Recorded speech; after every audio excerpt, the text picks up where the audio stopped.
The most disappointing part of the Dave Aranda era at Baylor is this.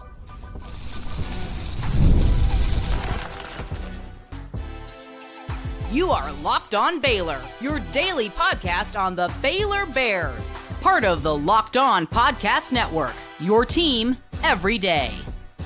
Losing sucks no matter how you cut it, but to lose at home that's even worse, you know? I do know. I know all too well at this point. Welcome to another episode of Locked On Baylor, brought to you by FanDuel and part of the Locked On Podcast Network, your team every day. I'm your host, Cam Stuart of ESPN Central Texas and the Cam Show on YouTube. Appreciate you guys making it your first listen today and every day, and appreciate you making it basically the best Baylor football show on YouTube. Really appreciate that. Today, we're going to be talking about the loss to Arizona State, but really the bigger picture, because what we saw in that game was a microcosm of, to me, the biggest issue in the Dave Aranda era. And while it's been up and down, there have been plenty of issues in this Dave Aranda era. And then we want to talk about the fans a little bit. I tread lightly with this all the time, but there was a very loud majority of you on social media and in my comment section after the game about fan apathy around this program. And then we'll take a look at where was one of Baylor's best offensive players when they were really struggling to move the ball and they needed to get points on the board. Where was this fella? Dave Aranda gave an answer on that as well. All that and more coming up on this episode of Locked On Baylor. There have been plenty of issues in the Dave Aranda era. There certainly have been some bright spots, but I think more issues than bright spots. I think it's tough to argue with that. You know, 2021 was great. And since then, there's been a 6-game stretch of great. In the 3+ seasons since then, there's been a 6-game stretch of great. And that came last year. That was fun, right? The back half of the season. And that momentum has not really carried over so far with a 2-2 start.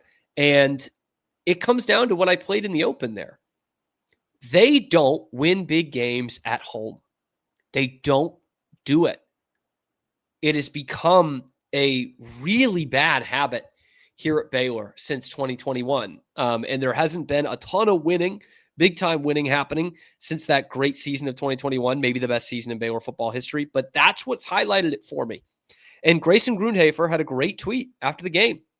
He said, since the start of the 2022 season, Baylor is now 4-12 against Power 4 schools at home. 4-12.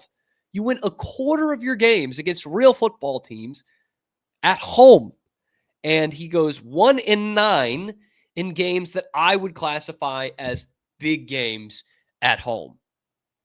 And if you think that's a negative take, you'd be so wrong, because I think Grayson's actually given him the benefit of the doubt there. What the one is, I'm not sure. I'm guessing it's probably the TCU game last year, which was fun. It was. Remember, it was fun. Vibes were great, but both those teams were about 500 at the time. I think they were both 4-4. Is that right? You know what I mean? Like we're not talking about anything with big Big 12 implications. So that was one. You got a nice vibes victory. But since 2021, it has been failure in big games, and most of those were at home. You remember you had a top 20 matchup early in the season in 2022 where it was a rematch to the Big 12 championship game, Baylor and Oklahoma State, and Spencer Sanders ran you out of your own building. You never led in that game. I think you gave up 36 points. I want to say it was 36 or 38 to 25. You got blown out of your own building there. And also in that season, remember the big win against Oklahoma? 6-3. You just beat OU on the road, beat OU for the second year in a row. You come back home, big time game, Kansas State, night game in your barn. It was a blackout, unofficial blackout, and they straight up laid an egg, 31-3 final. Big time failure at home. How about the next week? Number 4 TCU walking into your building with a chance to win the Big 12 championship. They're 2 weeks away from that potentially, and a chance to get into the 4-team college football playoff. And you had them. You had them on the ropes. You had a lead on them in the fourth quarter. And everyone starts moving down to rush the field, and then they score a touchdown, and then the walk-off field goal. And you're SOL. That's a big loss at home. 2023, early in the season, Texas Longhorns' last ever visit to Waco. September, big game at home, 38-6. Last year, BYU, you got a chance, right? After the loss to Colorado to open up the conference schedule last year, here's a top 25 BYU team in your building. Again, you fall down 14-0 before half the stadium is even in their seats, and you lost that game too. How about this year? Auburn, big time season opener.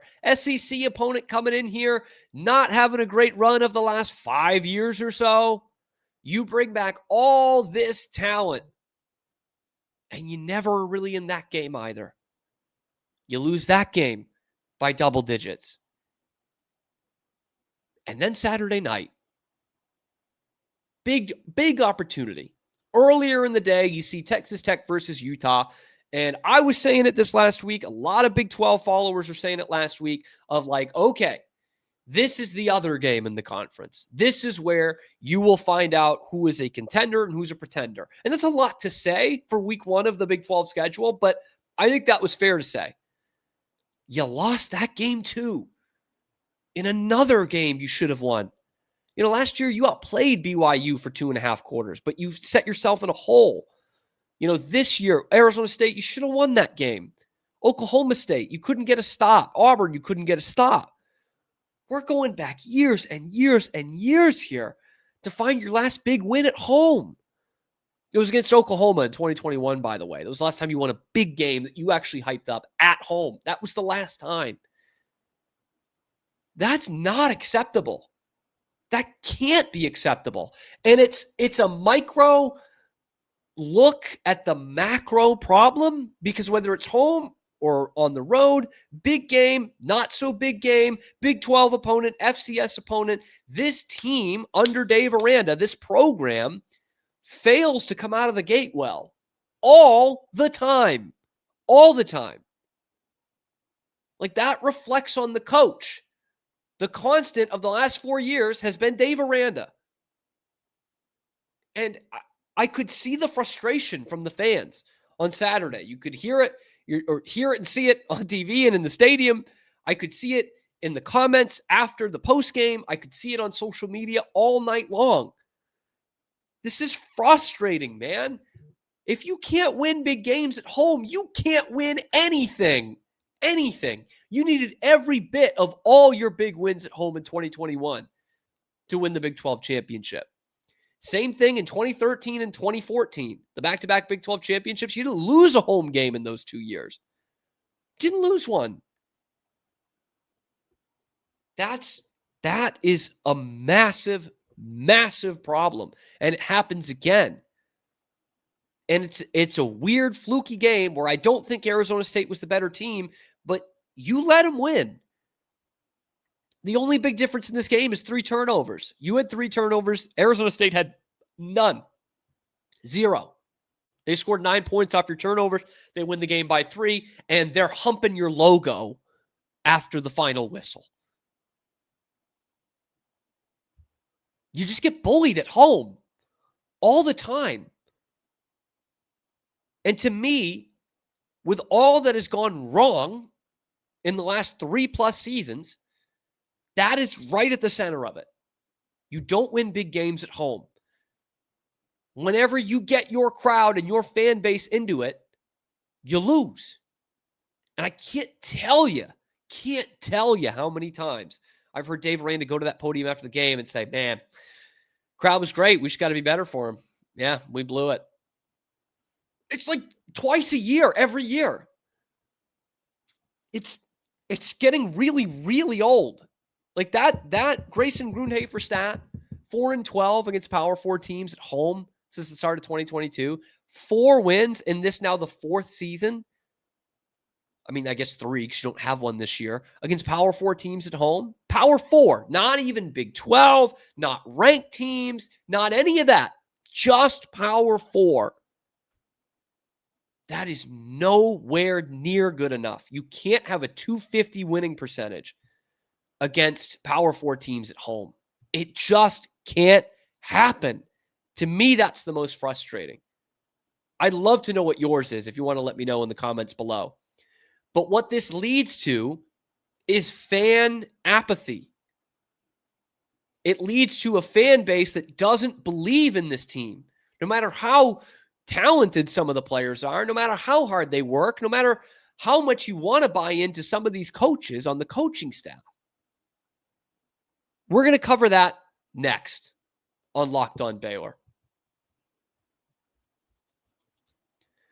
But first, today's episode of Locked On Baylor is brought to you by The Game Cap. Let me ask you, as fans, as true blue, dyed-in-the-wool college football fans who make this your first listen today and every day, if you could go back in time, sit front row at the biggest Baylor rivalry game from when you were a student, what hat would you be wearing?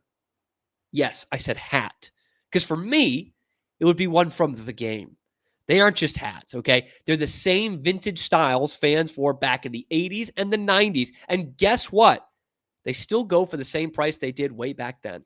When you use code LOCKEDON, you will get your vintage hat for $16.99. Head to thegamecaps.com, thegamecaps.com.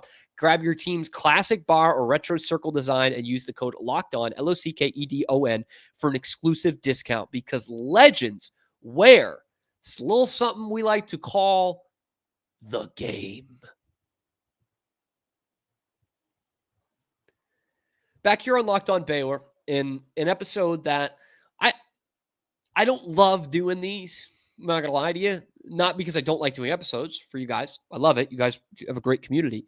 But it's just, my mom taught me, if you don't have anything nice to say, don't say it at all. But now I get paid to say whatever's on my mind when it comes to Baylor football and meeting you guys where you're at. And I just don't have a lot of positives to take from this game. I don't. The defense played well, and that is nice. But when you don't get complimentary football, it doesn't work. But the thing that really stuck with me through the late hours of Saturday night after the post game and into Sunday morning and Sunday evening and into this Monday is the Baylor fans are just not happy right now. And this fan base is just not the same from when I first got at Baylor. And it's not progressing. It's not getting better.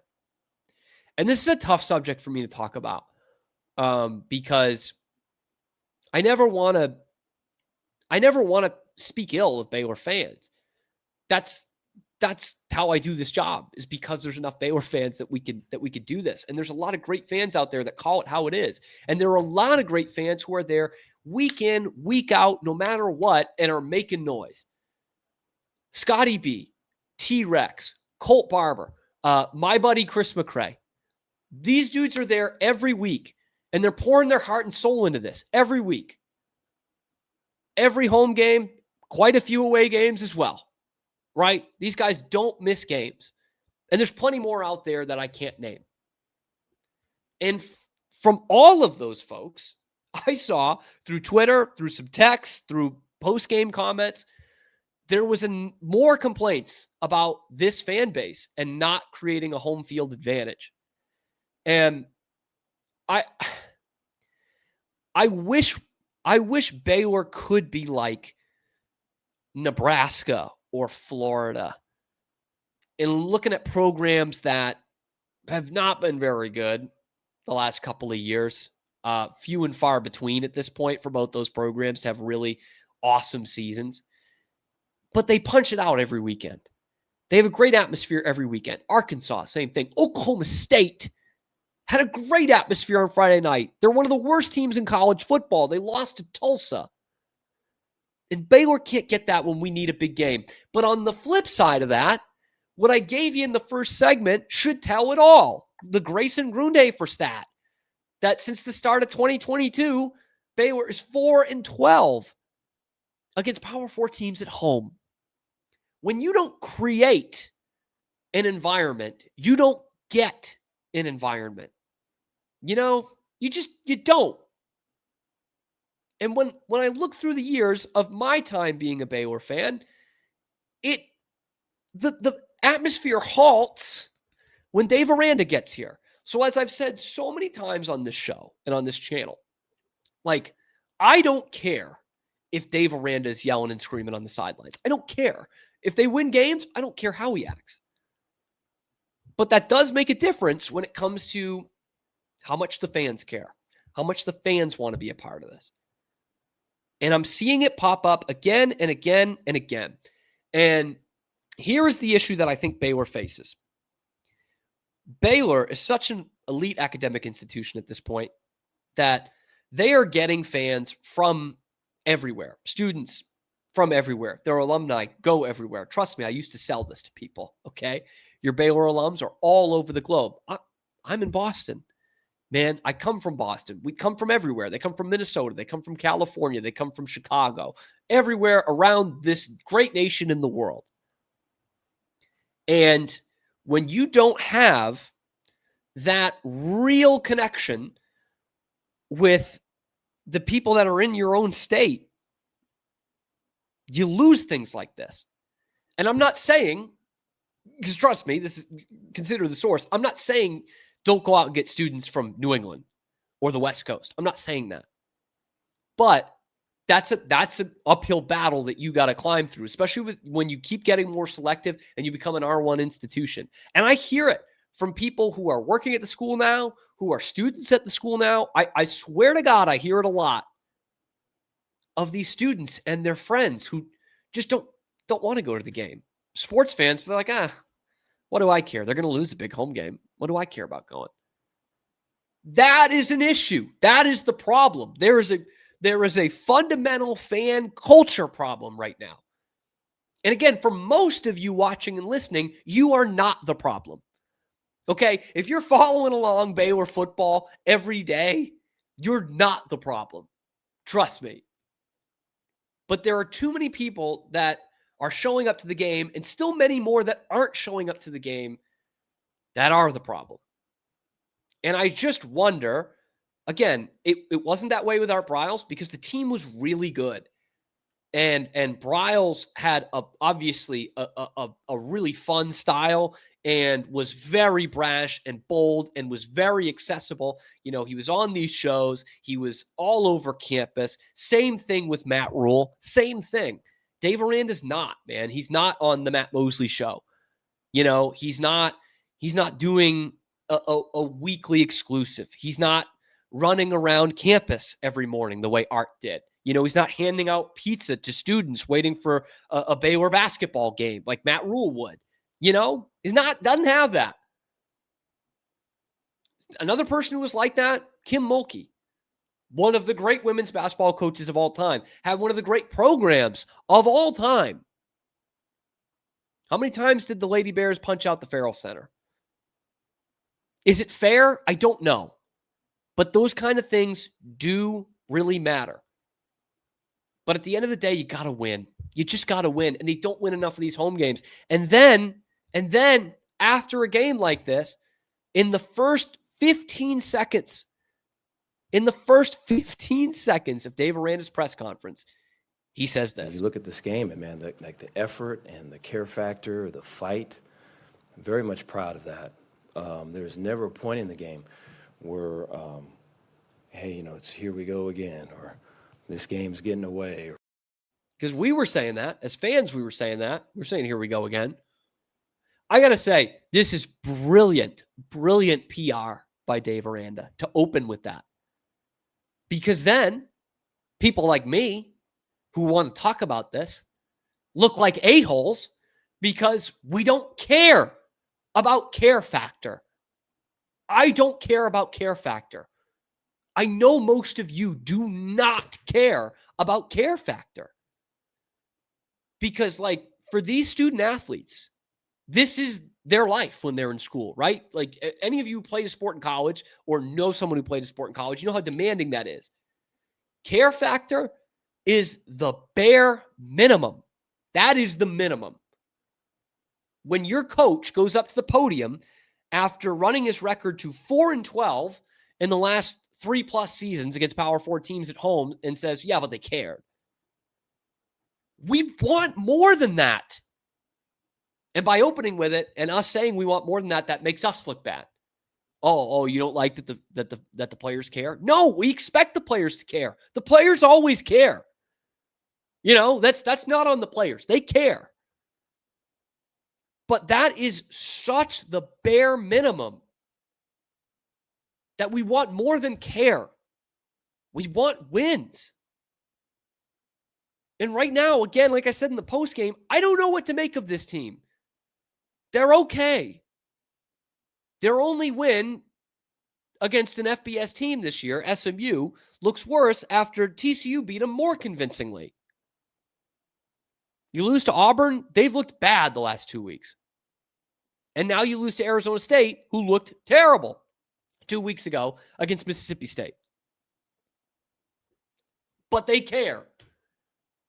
We want more than caring. We want more than person over player. That's great.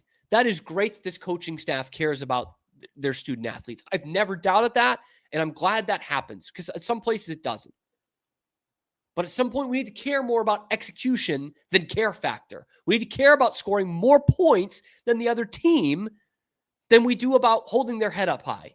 I'm sorry. This is college football. We need a little bit more than that. And then if we do get a little bit more than that, maybe we won't be talking about fan apathy every other week. Because it's got to be better than that. The worst team in the Big 12, the two worst teams in the Big 12, have a much better environment than Baylor does. Kansas State and Oklahoma State absolutely do. Utah just lost by 24 on their home field. They'll have a better atmosphere in their next home game than Baylor will. And I want to hear from you guys. I want to know where that comes from. I really do. Because I'm not going to sit here and be like, yeah, this fan base sucks. And I'm not going to do that every week. You know why? Because I can't go to the games anymore. I live too far away. So it's not my place to tell you why you stink at the game. But what I want to know is why it is that way. I want to know how Baylor can fix that. That's what I want to know. I've ran way too long in this segment. When we come back, one of Baylor's best offensive players just didn't really play at all in this game on Saturday. And Dave Aranda's answer about it is interesting. We'll tell you about it next on Locked On Baylor. But first, today's episode of Locked On Baylor is brought to you by our good friends over at FanDuel. I'm in there every Saturday, every Sunday. You guys know that. NFL season's here. FanDuel's making sure you're ready for kickoff with a can't-miss offer. Right now, new customers can bet just $5, and if your bet wins, you'll get $300 in bonus bets to use across the app. I love using it because it fits however you like to bet. Player props, same game parlay, jumping in live as the action's there, hitting that money line, hitting that spread. It's quick, it's easy. It's the best way to add a little more energy to your rest day on Sunday. So, are you ready to play? Download the FanDuel app now by visiting FanDuel.com to get started. That's FanDuel.com to place your first $5 bet. Today's episode is also brought to you by Square, which, God, I love Square, man, because I love my neighborhood. And I know you guys love your neighborhood as well. That's what Square's here for. Your favorite neighborhood runs on Square. There's certain businesses that truly make it feel like home. Whether it's your local sports bar packed on game days, shout out PJ Ryan's right up the street in rural Boston Metro. The coffee shop that knows your order by heart, or the corner deli that's been serving your community forever. You know the places. These are the ones that bring people together. When neighborhood businesses thrive, the whole neighborhood thrives. I was just at PJ Ryan's yesterday, man, watching a bad NFL team, but loving the vibes I was getting. It great food, great drinks, awesome service. And you know how I paid? Through Square. Square is a proud partner of more than 4 million neighborhood businesses around the world. You can go to square.com/go/lockedoncollege to learn more. But before you do, go support your favorite neighborhood spot. You're going to be happy you did. Square, see you in the neighborhood. So as Baylor's offense struggled more than it had all season, all 3 games before this, when they really needed offense, there was a glaring omission from this game. Where was Ashtyn Hawkins? I didn't notice it at first, but then I started having some people texting me about it. It's like, no Ashtyn Hawkins yet in this game? And I'm like, really? Okay, I guess not, I get him confused with Cole Wilson sometimes. They're both real strong players. But no, Ashtyn Hawkins had 1 catch in this game. It's for -1 yard. It was his only target behind the line of scrimmage. I don't even think he played until the second half. And so Royden Ogletree of KWTX asked after the game, Dave Aranda, like, where was Ashtyn Hawkins here? Yeah, I think moving forward, I think he will be. I think, this was probably a tough week for him.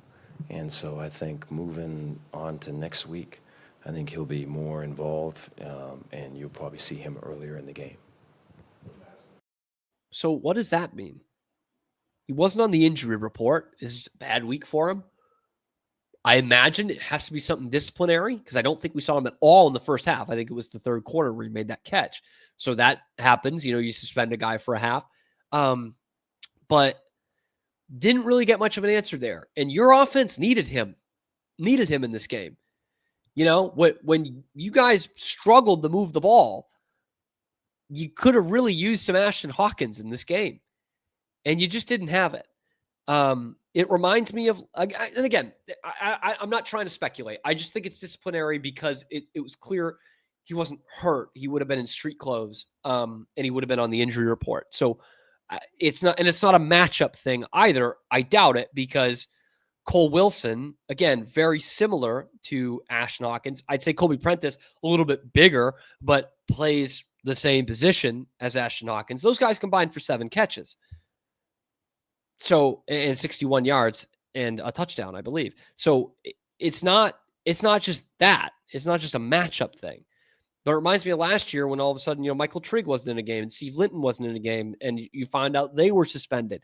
You got to see more Ashtyn Hawkins. Like if you don't have more Ashtyn Hawkins, I guess the next coming weeks, because Oklahoma State should be a victory, then you're not going to bounce back in this season. But anyway, that was frustrating. And I let a lot off my chest in this episode, but it was just really, really frustrating, this game on Saturday, because they absolutely should have won it. Like there was really no excuse for Baylor to not win this game. There was no part of the game where I thought, oh man, they can't live with Arizona State. They just can't. But I'm seeing the same stuff again. Everyone thinks it's just me making stuff up. I'm seeing it again in the postgame. A lot of people want Dave Aranda gone. They're sick of this making excuses and sick of, oh, well, it was this thing or it was this person or we just didn't execute or, the care factor's there. Like they're getting sick of it. I'm getting sick of it. Like the 4-12 stat, the 1-9 in big games the last 3 years at home. That's not good enough, man. It's just not good enough. And we are getting, I think, very close to the point, whether you like it or not, we're getting close to the point of having to ask the question, can Baylor do better at head coach? Can Baylor do better? Kansas State's asking that question. Oklahoma State's definitely asking that question. Those are your next 2 opponents. TCU was asking that question last year. Can we do better? Is it time to try and do better? It might be time to start asking that question for Baylor. I'm going to explore more of that tomorrow, the Dave Aranda hot seat. So brace yourselves. I'm going to explore more of that tomorrow. We're going to go a little bit more in on Sawyer Robertson tomorrow, and maybe some on Oklahoma State as well, because they've got a big coaching decision to make potentially before this weekend as well. Before we get you out of here, we got to do trivia. You might remember on Friday, Pete Souza was trying desperately to spoil the answer of the trivia question before we left the air. And this is so funny, guys, like no BS, hand on the Bible. Pete, right after I cleared the episode, he goes, I know it. 1990 Heisman Trophy winner. That was the last time Baylor had faced Arizona State. Who was the Heisman Trophy winner that year? He goes, Andre Ware. And I said, Pete, that would have been so hilarious if you said it on air because that's incorrect. It was not. The question, again, 1990 Heisman Trophy winner because the national champion in that year, Colorado, and the Heisman winner were both from schools that are now in the Big 12. And so he took that as Houston. Andre Ware, that's incorrect. He won it in 1989. The 1990 Heisman Trophy winner was Ty Detmer of Brigham Young. A. Martin TX777, another loyal listener of the show. See him in the comments all the time. Or her, A. Martin, I don't know. Could be Aston Martin. Could be Angela Martin from The Office, who, of course, is played by Angela Kinsey, a Baylor alum. TX777 is the one that gets it right today. So shout out to you, A. Martin TX777. Now we go to a little bit on the theme of today's show. The question is, when was the last time Baylor won a ranked matchup in the regular season? So a game where both teams were ranked and a regular season game. When was the last time Baylor won a ranked matchup in the regular season? Let me know in the comment section below. Be sure to like the video and subscribe to the channel. And the first one who gets it in the comment section or tweets at us at Locked On Baylor gets a shout out in the next episode. But guys, seriously, let me know in the comment section how you're feeling about this fan base situation, about the head coach situation, and where you're thinking for the rest of this year. You know, there's still a lot of football to be played, and they probably should win the next 2 games. So let me know what you think in the comment section below. Then be sure to like the video, subscribe to the channel. I really appreciate you guys. Seriously, I don't say it enough. Those of you who make it your first listen today and every day. Another terrific post-game audience in there. You guys have been so awesome supporting this channel and me through thick and thin when it comes to our Bears and football or basketball or anything else. So I just want to say, because I know there was a lot of negative vibes this weekend, and I'm certainly bringing them to this episode, but I got to be honest with you. I got to shoot it straight with you. Like, that's how this has to be. And you guys keep being supportive, and I really could not appreciate that anymore. It's truly been such a blessing in my life and in my career that you guys continue to support this show. So thank you guys so much. And I look forward to seeing you again in the next episode of Locked On Baylor.